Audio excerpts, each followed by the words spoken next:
3 дена децата ни смрзнуваат. Навечер се покриваме со јамболии и домовите ги осветлуваме со свеќи како во 19 век, бидејќи ЕВН не ни пушта струја.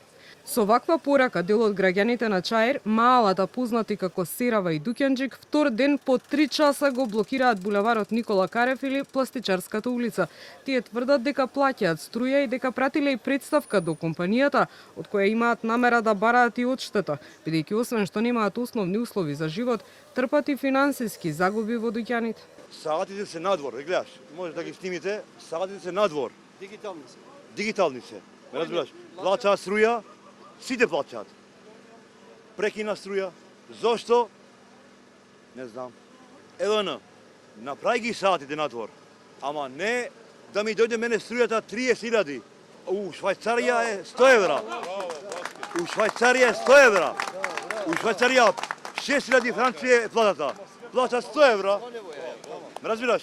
А у Серава, у Македонија, 400 евра е минимална плата, 300 евра е струјата. Како да ја платам? Кој не плаќа, нека исклучи, ама не дуќани платиме сите, а да го исклучат. Ова е срамота. Мислат дека ние сме ги тепали или сме ги провоцирали. Не. Тоа не е вистина.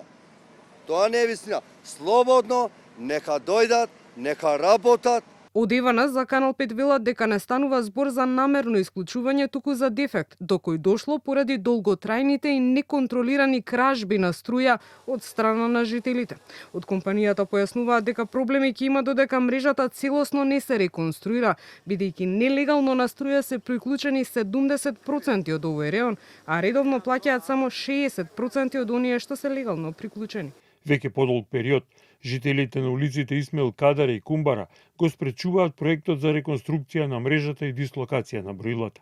На екипите на компанијата постојано им се упатуваат вербални закани, со што во целост им се оневозможува функционирањето. Се додека екипите немаат пристап за реализација на проектот за реконструкција на нисконапонската мрежа, ќе биде невозможно да се санираат дефектите.